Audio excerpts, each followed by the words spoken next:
வீட்டுல பெண் வெறும் மகாலட்சுமியாக மட்டும்தான் இருக்கிறா. ஆனா எங்க புகுந்த வீட்டுக்கு வரும்போது பெண் எப்படிலாம் வர்றான்னு தெரியுமா நடுவர் அவர்களே? பிறந்த வீட்டிலிருந்து புகுந்த வீட்டிற்கு வரும்போது அதிர்ஷ்டலட்சுமியாக வர்றா. பிறந்த வீட்டிலிருந்து புகுந்த வீட்டிற்கு சீர்களை கொண்டு வரும்போது தனலட்சுமியாக வருகிறார். ஆண் என்ற ஆளுமையை ஆளுவதால் அவள் அதிர்ஷ்டலட்சுமியாக ஆகிறாள். கணவனுடைய அத்துணை வெற்றிகளுக்கும் துணையாக இருப்பதால் அவள் விஜயலட்சுமியாக ஆகிறாள். தன்னுடைய கணவனை அப்பாவாகவும் மாமனார் மாமியாரை பாட்டி தாத்தாவாகவும் உயர்த்துவதால் அவள் கஜலட்சுமி ஆகிறாள். குழந்தை பேறு பெறுவதால் சந்தானலட்சுமி ஆகிறார்.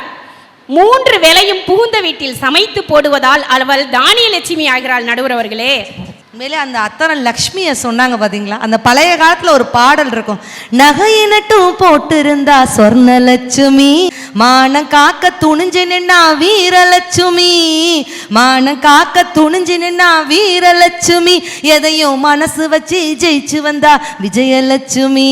எத்தனை லட்சுமி பாருங்கய்யா, இது என்ன லட்சுமி கூறுங்கய்யா, நம்ம அத்தனை பேருக்கும் படி அளக்குற அண்ணா லட்சுமி பாருங்கய்யா, அட அண்ணா லட்சுமி பாருங்கய்யா. வரதப்பா வரதப்பா கஞ்சி வரதப்பா, கஞ்சி களையம் தன்னை தலையில் சுமந்து வஞ்சி வரதப்பா. எவ்வளோ அழகான ஒரு பாடல் வரி.